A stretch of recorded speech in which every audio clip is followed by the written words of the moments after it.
What's the haps? I'm Meroka. Welcome back to Valhalla. Let's find out if we actually get a cutscene here, because I feel like we should. Okay, it's now safe to keep playing. Cold is the opposite of what it actually is here. If you keep watching my face cam, which you totally shouldn't do, but it is there, you will probably see me looking very, very uncomfortably warm. It's like polar opposite here right now. I guess they're in December, I'm in July, so yeah. Springs to reason. Cold. Right, tracks. Can I play the same thing? Oh my god, we could just put Kiramiki on loop. That sounds like an awful, awful idea. Never mind, I did pay for that song, so we should probably play it. Skyline does Cometry Dream, why not? Titans Out of Orbit goes on the playlist, sure. Don't know what that is. I've gone all the way around, haven't I? I have totally gone all the way around. I've probably put things in twice. I don't know. Hollow City. Follow the trail. I don't think I put anything in there twice. Whatever. Anyway, yeah. So what was on first was it? Oh, yeah. Kiramiki's up first. Woo! Kiramiki. Here's to Kiramiki and to cocktails that I didn't drink much of last time, so hey.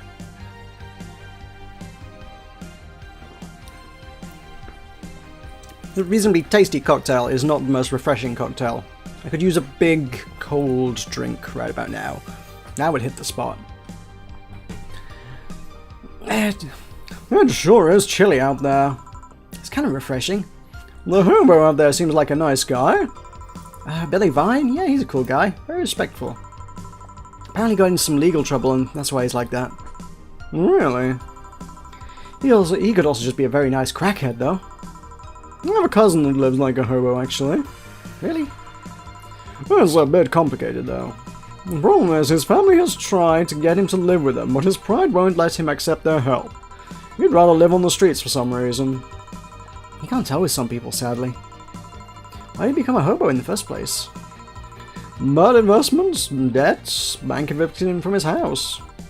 Oh. It's a serious problem because he has epileptic attacks but refuses to take his medication. I just don't get what's up with him. Oh, Dorothy's here. Honey, some service here. I'm here, don't scream. Who are you two hanging out? Were you two hanging at the back of the bar? What kind of stuff were you doing? Just talking. Is that what they call it these days? What do you want? Something soft, something sweet, no alcohol, please. Well, wouldn't it be the same if you just grabbed a soda from the vending machine? I like you! Do you dislike my presence so much? Sweet and non-alcoholic, you say? Alright.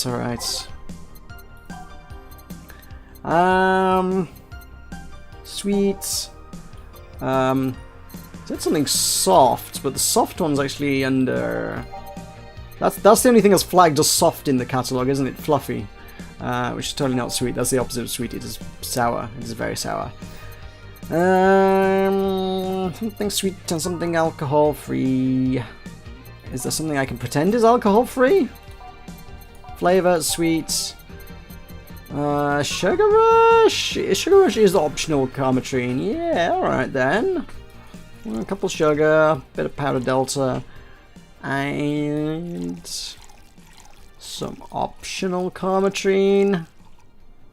Look, I feel like they're fairly blunt about the hints sometimes. I feel like that's a fairly blunt hint, right?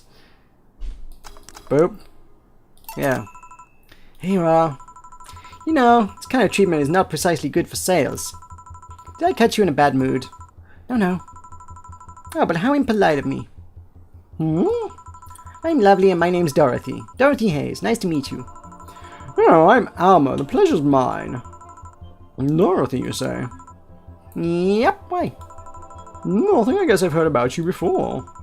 Really? What kind of stuff? Tell me. Mostly about your, pluckiness. Here I was thinking it was because I'm a sex worker. So much for trying to be subtle. Hey, I take pride in my job, otherwise I wouldn't be doing it. Isn't it dangerous? I know how to take care of myself, thank you very much. Where do you work, Alma? I'm a hacker. Really? A full-fledged hacker? Not the kind that just sees a computer logged in some account and says that's hacking, right? No, of course not. I've been curious about how being a hacker works. Do you just start typing really fast while waiting for something to happen? No. I can explain, but I don't know if you'll get it. We won't know until you try, right? Last time I said that, I had to jam the plastic replica of a halogen light bulb up a grown man's ass. It was a success! Okay, then let me try to explain in general how it works.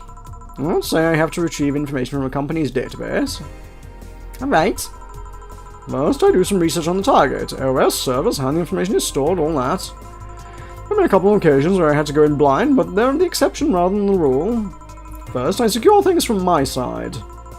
I start working behind proxies and websites and through other more vulnerable computers I find on the way.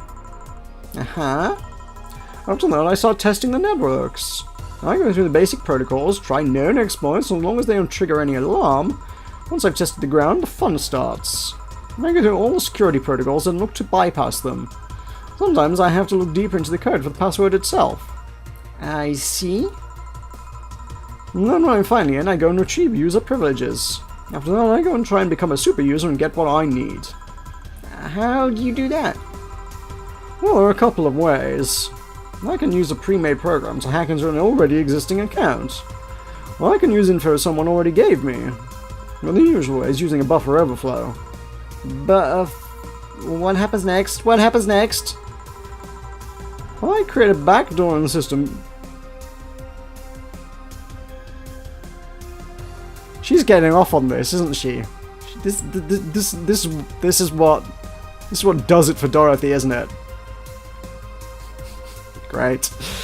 I create a backdoor in the system before leaving and covering my tracks. I can't handle it anymore. Alma, hack me like you never hacked anything before. Oh. Make my buffer overflow, create a backdoor in me, escalate your user privileges, find flaws in my security. Sorry, I got carried away. No shit, what happened? Have you seen those movies or books where a couple does something like paint a picture or cook, but they make it sound like they're having sex instead? Suggestive scenes, yeah. That whole thing was kind of like that for me. Really? I guess humans don't really get it because their minds don't upload to networks or anything.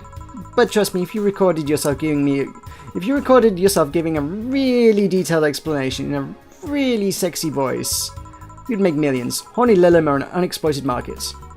I see. Yeah, looks like my ride is here. Your ride? Yup, my brother-in-law came to look for me. Is it alright to ask that from him? It's okay, I've known him since preschool. It just so happened that he got married to my sister. Hey Dorothy, you need a ride. Can you drop me by 3rd Street? Sure, it's on the way. Yay, I'll take your offer then. Bye, honey. Later, Jill. Take care. The street seems noisy. Ah, my clients. Oh, I was kind of wondering, I was like, is that this? I'm kind of like... I mean, she wasn't there for very long. And I'm not sure if I screwed up the one drink I gave her or not, because I'm not sure what was supposed to happen. She just gave me some snarky comments about bad service, which made me think that I was wrong. But then the two of them left and I was like, well, that's 2 people for one half of a day? So is that the end of it? No, it's not. I guess this is the end, so... Cheers, and we shall have another client next time. A little shortish episode, but hey, what can you do?